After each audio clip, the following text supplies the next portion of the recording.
संस्कारी बहू की बेशर्म सास। 55 वर्षीय निर्मला जितनी ही उम्र से बूढ़ी थी उतना ही जवान बनने की उसके अंदर एक उमंग थी। दोनों संस्कारी बहू के सामने बेझिझक अतरंगी बेशरम भरे कपड़े पहनकर उनके सामने रहती थी। इतना ही नहीं, पड़ोसन भी उसे बेशरम सास कहकर पुकारती थी। यकीन नहीं होता तो आप एक नजर खुद निर्मला पर डालिए, जो कि अपने रूम में मिरर के सामने बैठकर मेकअप करते हुए गुनगुना रही थी। हाय दुनिया हुई रे मेरे प्यार की दीवानी, लाखों की मैं दिल जाने, रामा चढ़ती जवानी मेरी चाल मस्तानी, तूने कदर ना जानी रामा, हाय रामा हाय रामा। हाय मैं कितनी सोनी लग रही हूँ, थोड़ी और लिपस्टिक लगा लेती हूँ और मेरी कातिलाना आंखें लाइनर लगाकर कर दे सबको घायल और बालों को जरा कर्ल कर लेती हूँ। ये अब लग रही हूँ ना एकदम हॉट। ऐसा कहकर निर्मला अपने कमरे से निकलती है कि उसकी दोनों संस्कारी बहुएं रश्मि और पारुल उसे ऐसा देखकर कहती हैं, अरे माँ जी, ये आपने अपना क्या हुलिया बना रखा है? आप कोई 20 साल की कुंवारी कन्या नहीं हो जो ऐसे साज श्रृंगार कर रखा है। आप हमारी सास है, जो कि देखकर हमें बिल्कुल नहीं लग रहा। हाँ माँ जी, आपने इतना मेकअप क्यों पोत रखा है? ये तुम कैसी बात कर रही हो बहुओं, तुम जानती नहीं हो कि मुझे मेकअप करने में कितना पसंद है। चलो हटो, तुम्हारे ससुर जी के होश उड़ा कर आती हूँ। ये कहकर निर्मला इतराते हुए जाती है तो उसका पति सुरेश देखकर कहता है, अरे हद कर दी तुमने तो निर्मला, कैसे कपड़े पहने हैं और ये इतना क्यों पोता हुआ है तुमने अपने मुंह पर? मुझे लगा 2-4 दिन की बात है, पर नहीं, तुम्हारा तो ये रोज का हो गया है। अरे क्यों बेशरम बनकर घूम रही हो? 55 साल की बुढ़िया होकर 20 साल की बनने की कोशिश मत करो। ओहो, तुम कितना लेक्चर देती हो। देखो मुझे ये सब करना बहुत पसंद है, तो मुझे मेकअप करने से रोका मत करो। और अगर मैं तुम्हें ये सब करके बेशरम लगती हूँ तो लगे, लेकिन मैं तो ऐसे ही कपड़े पहनूंगी, ऐसे डीप ब्लाउज भी, और ऐसे ही फैशन करूंगी। आजकल की लड़कियों को देखो, उनसे ज्यादा अपडेट रहती हूँ मैं। ओहो शर्म करो शर्म, 2 घर में संस्कारी बहू हैं, कुछ नहीं तो उन्हें देखकर ही सीख लो। Whatever, तुमको जो कहना है कहो, ब्ला ब्ला ब्ला। मैं तो चली शॉपिंग। पंछी बनूं उड़ती फिरूं मस्त गगन में, आज मैं आजाद हूँ दुनिया के चमन में। ये कहकर निर्मला पर्स उठाकर इतराते हुए शॉपिंग करने चली जाती है। अगले दिन उसके बेटे शुभम के 2 दोस्त सोहन और मोहन घर पर आते हैं तो उसकी माँ को देखकर कहते हैं, Shubham, she is your mom. अरे वाह, तेरी मम्मी तो बिल्कुल संतूर वाली मम्मी लग रही है। हाँ सोहन, तूने बिल्कुल ठीक कहा। बट सोहन, इसकी मॉम ने देख कैसे कपड़े पहने, जीन्स टॉप। बता, ऐसे कपड़े भी कोई पहनने के होते हैं इस उम्र में? उसकी मम्मी को जरा सी भी शर्म नहीं है। मोहन, हिम्मत कैसे हुई तुम्हारी माँ के लिए ये सब कहने की? अरे शुभम, तू तो गर्म हो गया यार, हमारा वो मतलब नहीं था। पर तू खुद देख, तेरी मम्मी ने इस उम्र में ऐसे कपड़े पहने हैं जैसे कि 16 साल की कुंवारी कन्या हो। अरे क्या हुआ शुभम बेटा, तुम इतना चिल्ला क्यों रहे हो? उन बच्चों ने कुछ गलती थोड़ी की है। मैं हूँ ही इतनी खूबसूरत, मेरी तारीफ ही तो कर रही हैं। माँ, आपको थोड़ी सी भी शर्म नहीं आ रही क्या? क्यों मेरे दोस्तों के सामने आप इस तरह से आई? तभी संस्कारी बड़ी बहू आकर कहती है, अरे माँ जी, जब आपको पता था उनके दोस्त आने वाले हैं तो थोड़ी देर ही सही लेकिन साड़ी पहन लेती आप। क्यों उनकी इज्जत का कचरा करवा रही हैं आप? हाँ माँ जी, देखो मैंने पहले भी कहा था, अब भी कह रही हूँ, मुझे इन सब से फर्क नहीं पड़ता। मेरा जो मन करेगा मैं पहनूंगी। अब इससे मैं तुमको बेशर्म लगती हूँ तो मैं क्या करूँ? सच में माँ, मुझे यकीन नहीं होता कि आप ऐसी हो। ये क्या बकवास कर रहा है? अरे तुझे तो गर्व होना चाहिए कि तेरी माँ इतनी ब्यूटीफुल, यंग और फैशनेबल है। दूसरी औरतों की तरह मैं बुढ़िया नहीं हूँ जिसकी झुर्रियाँ दिखे या झुक झुक कर चले। आंखें भी तेज हैं मेरी। ओहो माँ। अरे शुभम, मुझे लगता है हम गलत समय पर तेरे घर आ गए। बाद में मिलते हैं तुझसे, हैं? हाँ, चल चलते हैं। अरे मेरी किसी बात का बुरा लगे तो शुभम माफ करना। हाँ, चलता हूँ, बाय। ये कहकर उसके दोनों दोस्त चले जाते हैं, जिसके बाद शुभम अपनी माँ को बहुत कुछ कहता है पर उसे कहाँ फर्क पड़ता है। सब अपना अपना काम करने लगते हैं। उसके बाद निर्मला अपने आप को फिर से मिरर में देखकर कहती है, ओह मेरी स्किन कितनी डल हो गई है और कल तो मुझे क्लब भी जाना है। शॉर्ट ड्रेस पहनकर जो नई वाली खरीदी थी। ऐसा करती हूँ, पार्लर चली जाती हूँ, अपना बाल और चेहरे का हुलिया ठीक करा लूंगी। तभी वो मेकअप टचअप करके पार्लर जाती है तो संस्कारी बहू पारुल कहती है, माँ जी मैंने पूजा की थी, सुबह भी आपने प्रसाद नहीं लिया था, अब ले लीजिए। ये सब क्या है? प्रसाद के लिए कोई टोकता है क्या? देखो मैं पूजा पाठ नहीं करती तो मुझे ये सब मत दिया करो। तुम संस्कारी बहू ही इसे खाया करो और पूजा पाठ किया करो। अरे रहने दे बहू, इसकी उम्र तो बच्चों की तरह उछल कूद करने की है, लड़कियों की तरह नाच गाने की है, मेकअप करने की है। वो कोई 55 साल की बुढ़िया थोड़ी है जो प्रसाद खाएगी, भगवान का नाम जपेगी। मुझे प्रसाद दे दे, इसे छोड़। ऐसे फालतू के आपके टॉन्ट से मुझे कोई फर्क नहीं पड़ता। पंखुड़ियाँ ये गुलाब जैसी हैं, मस्ती में शराब जैसी हैं, लोग मेरी अदा पे मरते हैं, जो निसार वो मुझ पे करते हैं, होठ रसीले मेरे होठ रसीले। अजीब से गाना गाते हुए निर्मला उनकी आंखों के सामने से चली जाती है और पार्लर जाकर कहती है, एक्सक्यूज मी लड़की, जरा मुझे हेयर स्पा और फेशियल, मैनिक्योर, पेडिक्योर ये सब कर दो, और हाँ मेरा हेयर स्टाइल भी चेंज कर देना। ओके मैम, मैं सब कुछ कर देती हूँ। ये सुनकर पार्लर वाली उसके बोले हुए सारे काम कर देती है, जिसके बाद वो इतनी सुंदर लगती है कि आसपास की बैठी हुई जलकर लड़की कहती है, देखो देखो बुढ़िया 55 की हो रही है और हमारी जितनी जवानी चढ़ रही है। अरे इस बुढ़िया का हमेशा का है, देखो कैसे छोटे से कपड़े पहन कर आई है, जबकि इसकी 2 संस्कारी बहुएं हैं और ये इतनी बेशरम बनती फिरती है कि पूछो मत। ऐ लड़की, तुमने मेरा बहुत अच्छा मेकओवर किया है, ये लो अपने पैसे, अब मैं चलती हूँ। ये कहकर वो क्लब पहुंचती है और नाचने लगती है।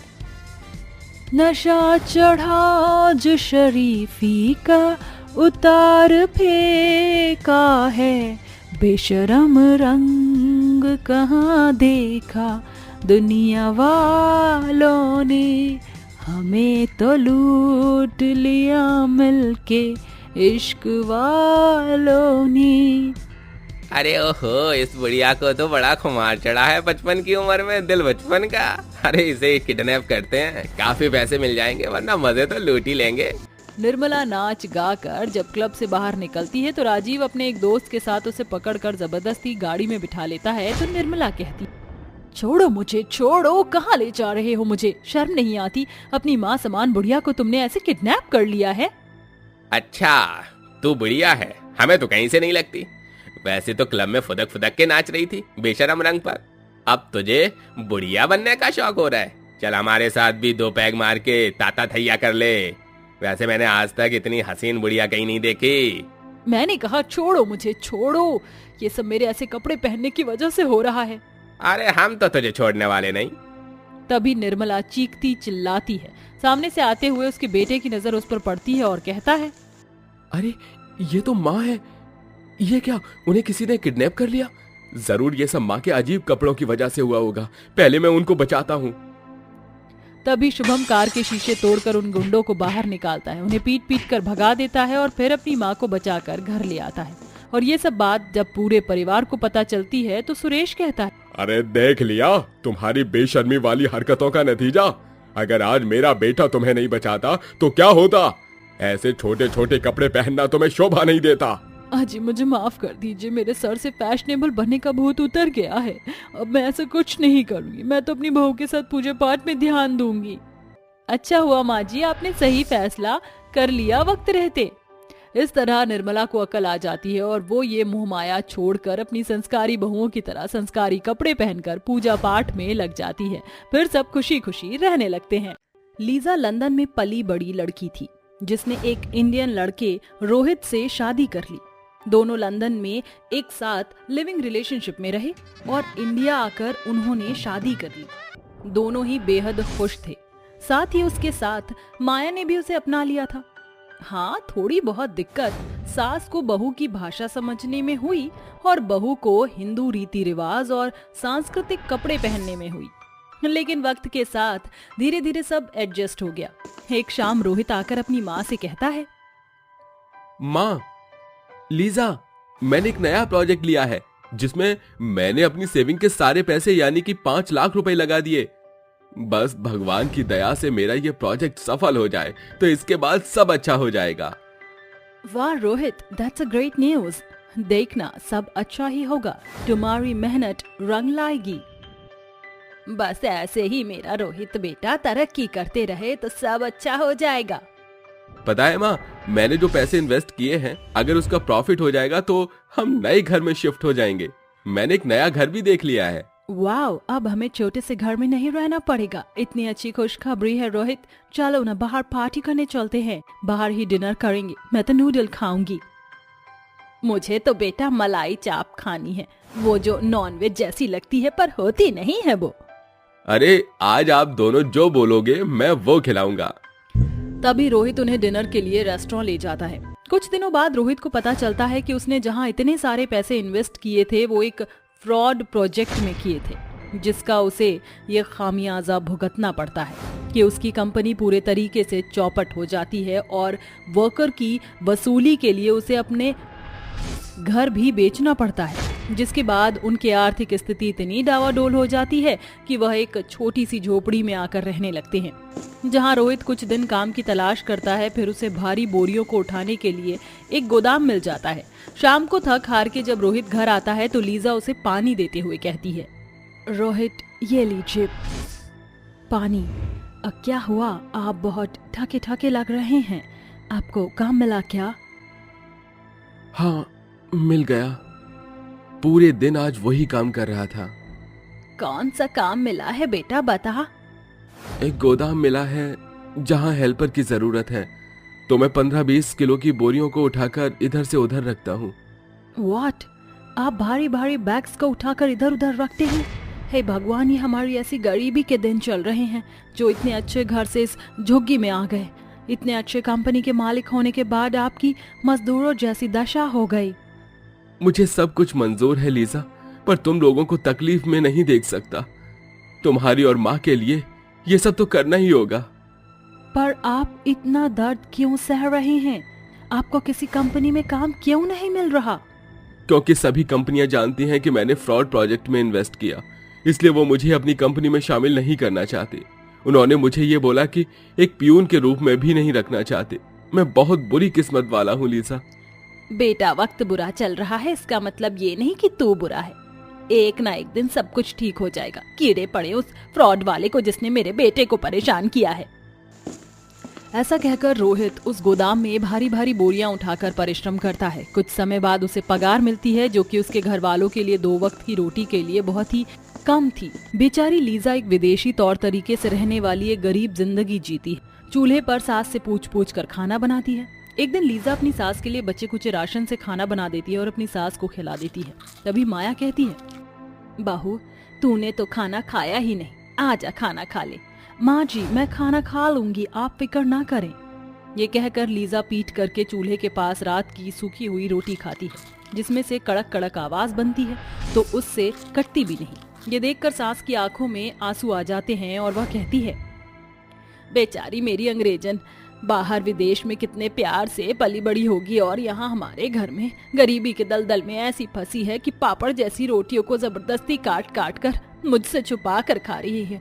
बहू तू ये क्या कर रही है? छोड़ दे, मैंने तुझे देख लिया है। माँ जी आपने मुझे देख लिया, मुझे माफ कर दीजिए। मैंने झूठ बोला आपसे, पर क्या करूँ, घर की स्थिति ऐसी ही है। बहू तू और मैं, मेरा बेटा, हम सब पहले कितना अच्छा अमीर वाला खाना खाते थे और अब ये सब खाने पर मजबूर हो गए हैं। पहले हफ्ते में हर बार हम डिनर पर जाया करते थे, लेकिन अब तो ऐसा कुछ भी नहीं है। मैं जानती हूँ तेरा फेवरेट है वो चाइनीज नूडल मोमोज, तेरा मन करता होगा ना? हाँ माँ जी, पर मैं ये भी जानती हूँ कि आपका भी उतना ही मन करता है ये सब खाने का, लेकिन गरीबी की ऐसी मार पड़ी है कि ये सब सोचना भी पाप हो गया है। घर घर आकर ये सारी बातें रोहित सुन लेता है और कहता है, मेरा परिवार कैसे मन मार मार के जी रहा है। कितना समय हो गया है, मैं उन्हें अमीर वाला खाना जरूर खिलाऊंगा, पर हम गरीब के घर अमीर वाला खाना कैसे आएगा? कल जो पगार मिलेगी उससे तो घर का राशन आ जाएगा, क्योंकि वो भी जरूरी है। जाकर कोई दूसरा काम देखता हूँ जो पार्ट टाइम कर लूंगा। अरे रोहित, आप दरवाजे पर क्यों खड़ी हैं? अंदर आइए, आपके लिए खाना रखा है, खा लीजिए। आता हूँ।